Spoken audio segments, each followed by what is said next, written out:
background, is how everything kind of comes together. These are some of the events that happened or preceded Operation Market Garden. Of course, you know, June 6, 1944, the Allies land on the Normandy coast. There's 5 beaches.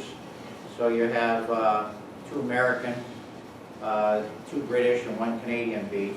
Juneau is the Canadian beach.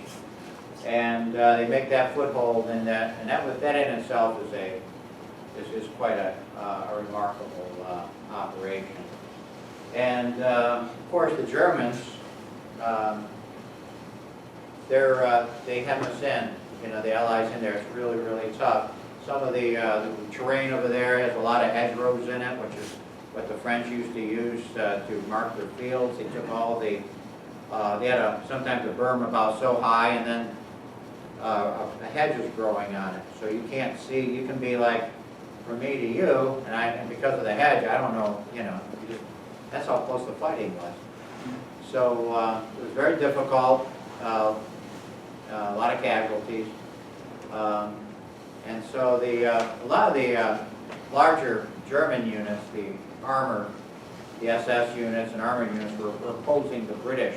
So the British couldn't go very far. There's a town over on the eastern flank called Caen, C-A-E-N, and that's the capital of Normandy, per se. And that was supposed to be a D-Day or D-Day +1 objective. So here we are a month later, and the Germans still have it. So while they got a lot of the better German units there, in July we had Operation Cobra, which was a major effort to break through and go all the way down to Avranches, all the way down through. And eventually we swung around and we created a pocket, the Falaise pocket. And that's right here. And that's with the British here and Americans underneath there. And they finally closed that gap in between there. And they bagged about 150 to 200,000 Germans killed or wounded. So that pretty much took care of the campaign. And the Normandy campaign starts at June 6th, but it doesn't end until August 25th. And that's the day that Paris is liberated. So, and by then, the U.S. forces and Allied forces are just moving rapidly through this void. And so the British are moving up toward Holland, Belgium, and First Army is pushing toward the Siegfried Line, and they're crowding the Germans are pushing them back into their homeland, their fatherland. So this is the Siegfried Line. It's just inside Germany, and inside there is a large number of pillboxes, bunkers, and these things called dragon teeth, which are like pyramids, concrete pyramids, and they're tank traps. Where there's no bunkers, they have these dragon teeth there that prevent armored vehicles from going through. And so all the way down from the Swiss border, all the way up to Cleve, almost parallel with Nijmegen, in that area there. That's how far the Siegfried Line covers. Now that was built before the war actually started, and then in 1940, when the Germans just kind of really overran everything, it was in disrepair. They stripped it because they needed the guns for something else, because they're not fighting the war here, they're fighting it on the coast. So it was pretty much stripped clean, and a lot of things didn't work, like the communication systems. A lot of things were just, they never thought they were going to use it again. But as fortune happens and occurs, pushed the Germans back to the frontier, and they had to occupy these things again. And you can still go there, and you can actually still see the dragon teeth in a couple of places. And some of the bunkers are still there, still visible. And I mean, these things are designed to take direct hits from heavy artillery, so they're going to be around for a while. And a lot of them are used as for storing wine because it's, you know, it works. And some places they even grow mushrooms in these things because it's at a moderate temperature all the time, and it's perfect for growing mushrooms. What else are you going to do with it, you know? So, and so they were, everything was built. There was the French had a similar line, so they're facing each other. You had the Maginot line over here, and you had the Siegfried line over here.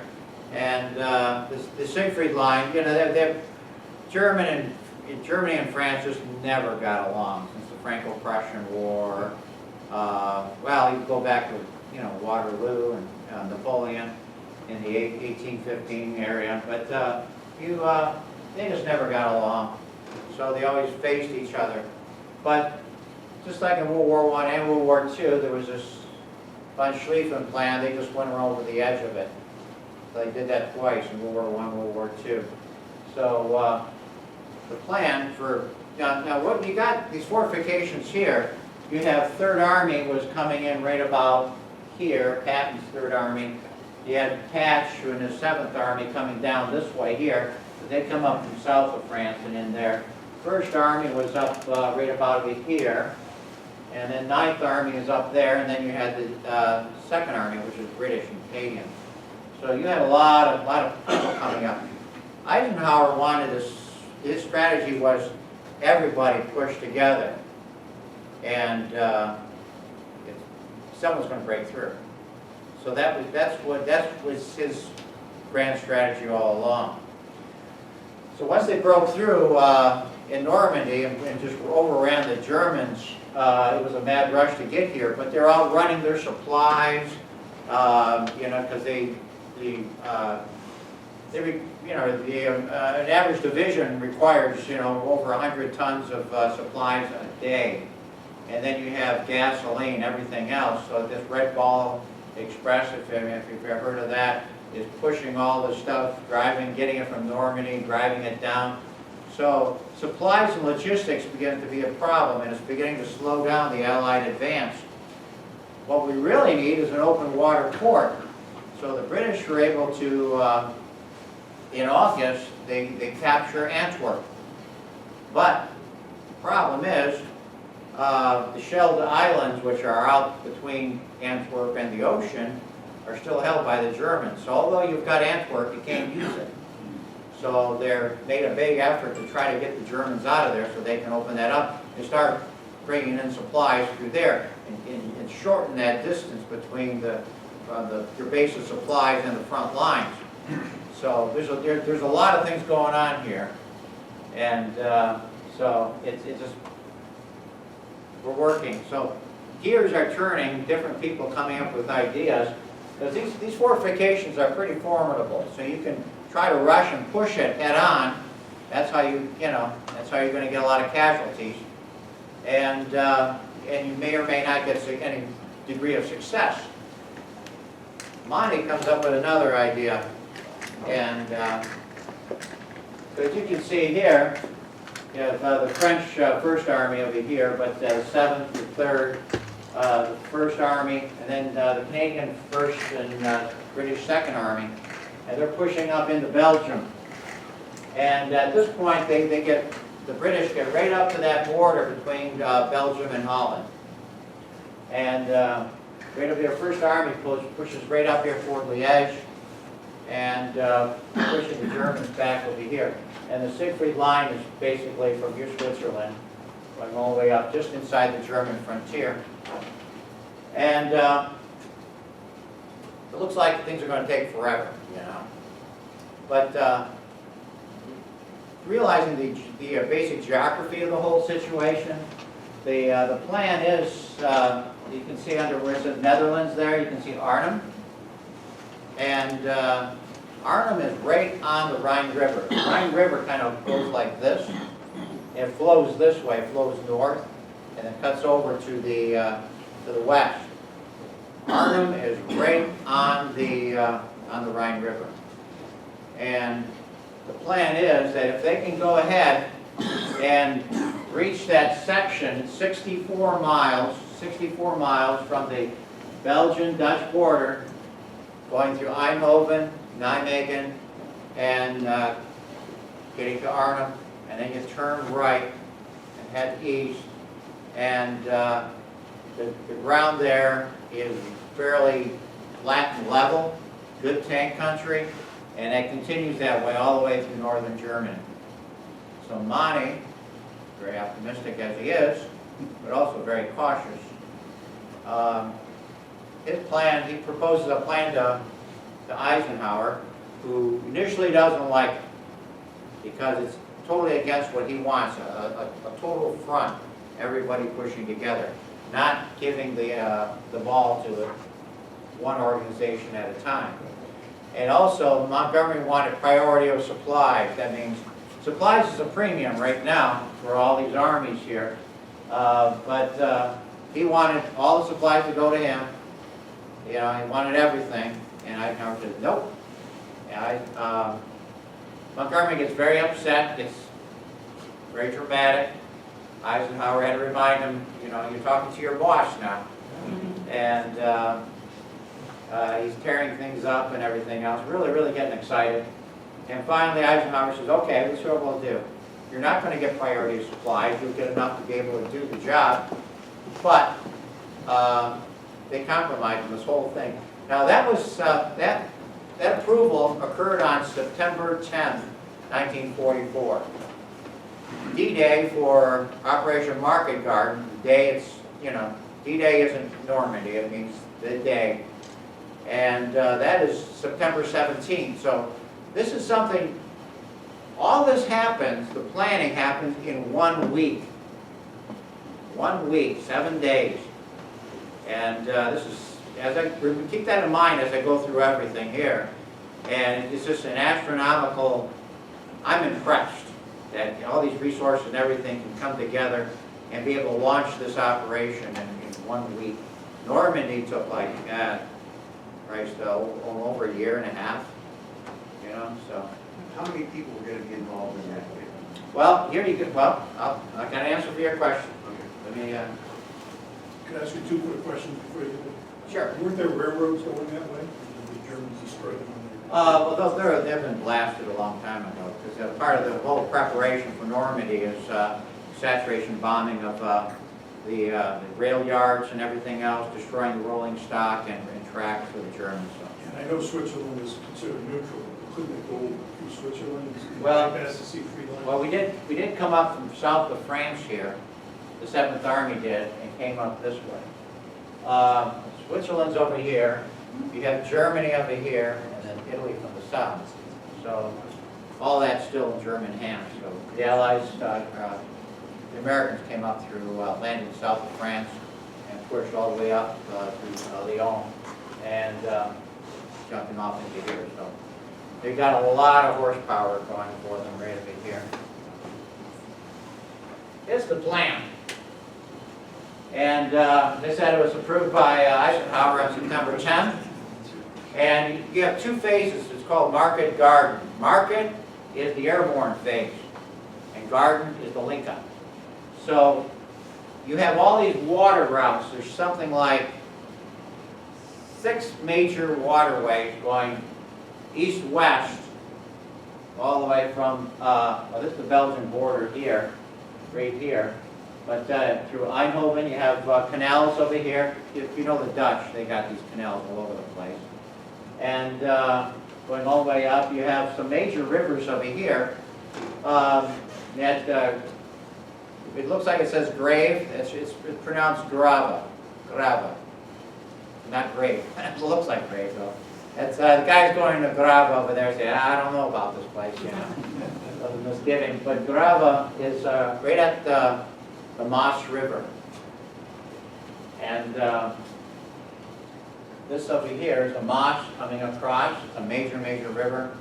Matter of fact, the bridge over there at Grava is the longest span bridge in Europe.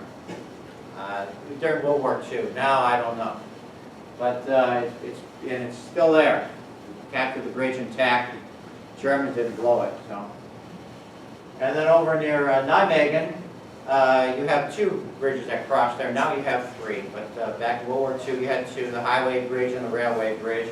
And the Vaal River is, you can see over here, the Rhine River kind of breaks up and creates the Vaal and then the Neder Rhine, and they come together again. So this area here between Nijmegen and Arnhem is the Dutch call it the Batu, but it's, we call it the island. It's surrounded by water. So, and then it's all flat. Matter of fact, it's so low that they have drainage canals in there. So they have a lot of livestock. They have livestock. They don't grow too much. Yeah, they grow a lot of stuff there. But you can be in north of the Rhine and be able to look in down on them. So that's not a really great place to be either. Arnhem is right there. You can see at the Rhine. And there's a bridge over there. These bridges have to be taken intact. Now, 30 Corps, there's the British Second Army has 3 corps in it, but 30 Corps is the one that's going to take the route and charge up there. They have a lot of the armor assets and a lot of infantry, you know, that sort of thing, and they charge up there and make it. This whole thing, the traverse, they have to be from here up to there in no more than 4 days. Very ambitious. Needless to say, they don't do it because, you know, you saw the movie probably. So they also had bridging engineers, something like 14,000 engineers along with bridging equipment to be able to bridge a lot of these canals and what have you. But when you get to rivers like the Vaal and the Maas River and the Rhine River, bridging that with Bailey Bridge is going to be a major undertaking. So it's very important that all these bridges be seized simultaneously and held and secured. So on that note, Market comes in. Market is the airborne operation phase here. You have 3 divisions. And then you have a Polish independent parachute brigade, so you have 3 divisions and a heavy brigade. The whole idea is so that they can secure these areas so that the follow-on forces can link up. It looks great on paper. And, but a lot of things, well, we'll see how it unfolds. The southern part, north of Eindhoven, near Best and Zonnevie here, near Beckel, that's the responsibility of the 101st Airborne Division. And the 506 and 502nd Parachute Regiments are going to land here. St. Open Road is an objective of 502nd, and the 506 is supposed to come down here and secure Eindhoven from the north. And matter of fact, every September 18th, Eindhoven has a really big Liberation Day program, and it's called Remember September. And they teach their kids what happened. Because the Dutch, I've been on different battlefields, but the Dutch, they just never forget what we've done. They absolutely do not forget. And they remember that every September. And they have a parade that goes through Eindhoven, and any veterans that happen to be there, whether they're British, Canadian, or American, are treated like rock stars, and as it should be.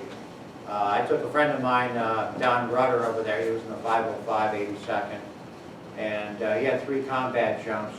He never made it to Holland because he was captured. He was a POW in Normandy. But, you know, I got him a jump jacket and everything else, and he put his stuff on it. They took care of him. And he just, you know, families or mothers would bring their children to introduce them to American veteran. And this guy made it possible for you know, our country to have its freedom again. For 4 years, from 1940 to 44, these people had not had their freedom and was taken away from them. The Germans were very oppressive. They took a lot of food for their own purposes, and the people would sometimes were reduced to eating tulip bulbs, and it was really bad. Well, it was worse in the western part of the country than the eastern part. But these people do not forget that. So that, I love going there. The 82nd, is their area of responsibility is from Gravel Bridge all the way up to Nijmegen, covering the highest part of Holland, which isn't saying much, is Grosse Pointe. Grosse Pointe over there is the heights. I'll tell you a little war story. I was jumping there for the 1999, the 55th anniversary, and we jumped down here, and at 1,000 feet AGL above ground level. That's great. I jumped out of C-47. It's wonderful. And next day we're going to be jumping over at Grosse Pointe, over the drop zone T, basically a little bit north of Grosse Pointe, where the 508 jump. So we're ready to jump, and we're going out. And the pilot, I don't know what he was doing, but he the altimeter was set to sea level. So it's no longer 1,000 feet above the ground. That's the highest part of Holland. So it's like we jumped at close to 420 feet. And as soon as I passed off my standard climb, turned in that door, I said, this is the shortest 1,000 feet I've ever seen. And we all talked. Didn't that seem kind of, didn't take long to get on the ground, Yeah. We found out, guys said, oh, my mistake, sorry, guys. But at that point, that reserve parachute you have in front is worthless, But the parachutes, they have well over 100 jumps, and they, we always tell the new guys, if your main doesn't work, use your reserve. If that doesn't work, bring it back, we'll give you another. Okay, Sarge. But anyway, just that area over there near the Wall River and down, and this is Germany right here. You can throw a stone and hit Germany from where your Grosse Pointe. It's right there. And so part of I'll get into the deployments, but north of that, actually the Arnhem, the drop zones are 8 miles that way. That's going to lead to some other problems. Yeah, near Wolfheise and the Red Point over there, that's where the British are going to jump. So I'm not going to, I'll get to that. So this is yes, ma'am. You were talking about a movie about this. What movie were you referring to? There was a movie, I think it was 1980s, called Bridge Too Far. Yeah, Cornelius Ryan wrote a really good book, which I still recommend. That was back in the 60s, I think. It's called The Bridge Too Far. And, sir? He also wrote about Normandy and I went to the Soviet Union back further in the war, and he wrote a book about the Soviets conquering Berlin. Yeah. You know him there? Yeah, I think I'm reading a book now called The Last 100 Days, and that's by Toland. But he did one too. He did 3 books. Yeah. And he was Cornelius Ryan was a war correspondent during World War II, so he was on the inside track. And so he was interviewing everybody from privates to field marshals, from all the armies. And so he pulled this whole thing together when these guys were around. And it's still a great book, and you find it in a used bookstore. They're cheap, about $5, and it's still a very good book. All of them are very good.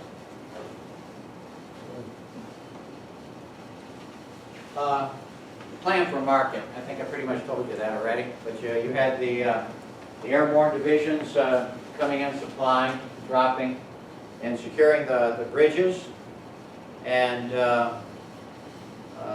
key terrain. And then 30 Corps is supposed to link up and connect the dots. And life's supposed to be great. The war is supposed to be over by December. That's the optimistic perspective on it. And as I point out, 64 miles. Now the terrain is basically a single road. going up here. And if you know about Holland, a lot of those roads are dike roads because they're so low, so the roads are actually built up. And they're like 2-lane blacktop, they're not like I-75. And so you get a small unit, maybe a company of Germans, they can cut that in any place they want. And they do that. There's a lot of fighting right around Bethel and the St. Olga Road right over here, and then later on further up north. Sir? So they have information that knew all these bridges were still intact, Montgomery knew this? Yeah, there's a lot, yeah, that's That's the, part of your story. yeah, that's, yeah. Yeah, I'll get to that point. But, Steve, why did they jump 8 miles west of where they want to be? there's no place to jump. There's drop zones. There's a certain criteria for a drop zone. It has to be flat, level, no trees, that sort of thing. And when they start putting this thing together, they realize that, and also for gliders, aside from jumping with a parachute, a lot of the, actually half of the 1st British Airborne Division is air landing. We have gliders, big horses, and American CG-4As. And so you need to come in.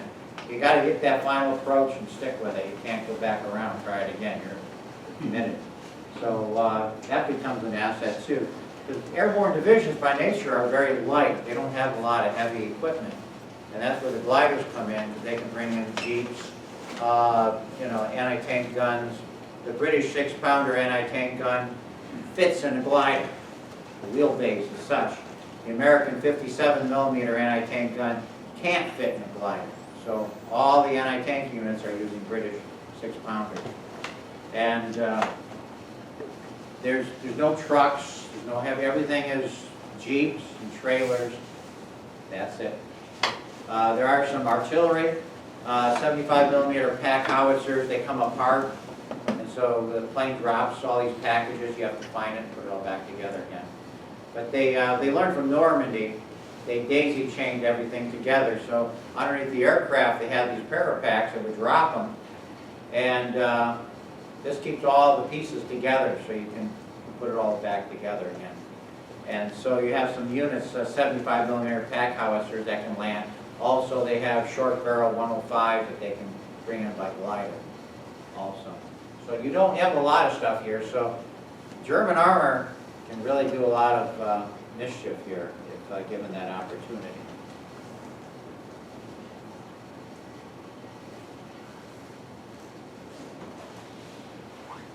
Mission for the 101st Airborne Division is to capture primarily the bridges here at the Wilhelmina Canal over at Zahn. It's on over there and that's over here. And you have 2 bridges.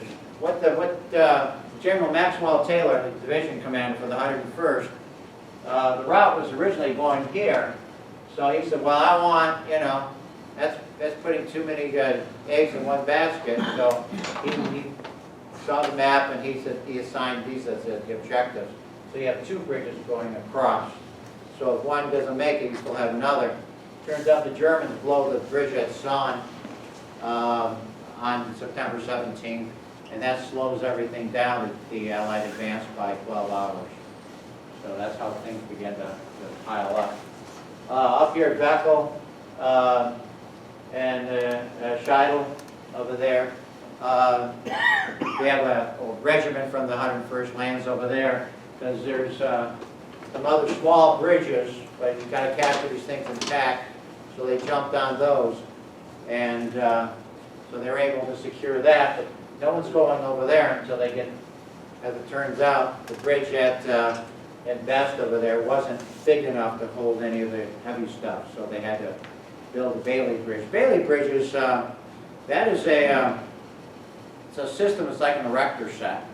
And depending on the type of bridge you want to build, there's different formulas for the width and make it strong enough, called the double-double or single-single or double-single. The first double is the strength on the sides, and like a double-double is twice supported here, and the base is twice as long, so you can have 2 bits go side by side. And some of these bridges are so damn good, You can go there and still see Bailey bridges that have been put up in 75 years ago. So, if it's not broke, don't fix it, you know?